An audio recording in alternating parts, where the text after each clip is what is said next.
Għal-kap nazzjonalista Adrian Delija t-telf elettorali kbira li ġarrab il-Partit Nazzjonalista mhix riżultat daqstant diżappuntanti.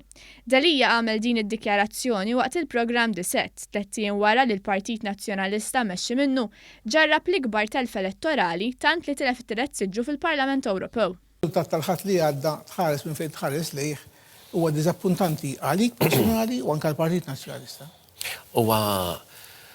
Mhux tant riżultat diżappuntanti għax ma huwa riżultat li jagħti messaġġ ċar. Il-poplu qed jgħid illi jrid il-Partit Nazzjonalista għalissa jibqa' fl-oppożizzjoni. Għal Adrian Delija mhux riżultat diżappuntanti li l-Partit Nazzjonalista mexxi minnu ġarab l-ikbar telf elettorali ta' 42,600 vot.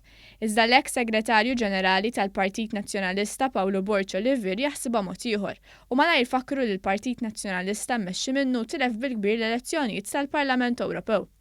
Paolo Borcio Olivier huwa esponent nazzjonalista qrib il-fazzjoni tal-eks kap nazzjonalista Simon Busuttil.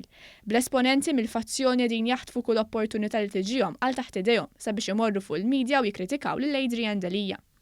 Meta Paolo Borcio Olivier kien segretarju ġenerali, l-Partit Nazzjonalista ġarrab l-ewwel minn sensiela ta' tilfiet kbar mill-2013 l-hawn. Madankollu Paolo Borcio Olivier innota li r-riżultat tas-sibt li għadda taħt it-tmexxija ta' Delija u Puli huwa ferm qar minn dak tal-2013.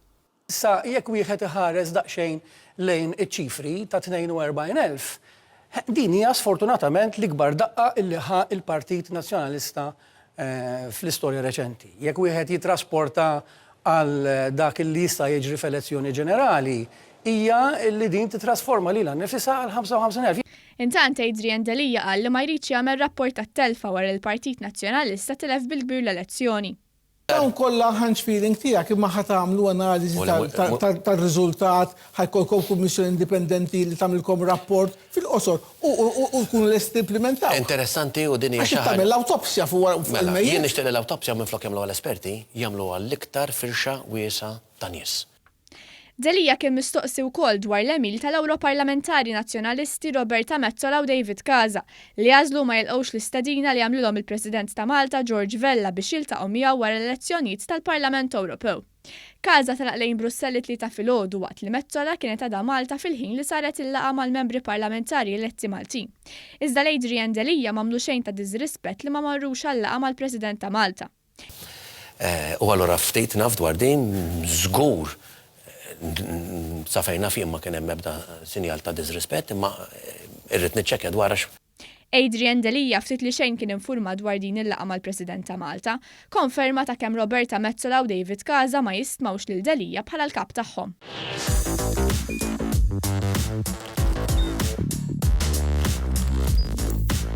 Idħol fuq one.com.mt u hemmhekk tista' tara l-programmi kollha li jxandru fuq One permezz ta' One Play.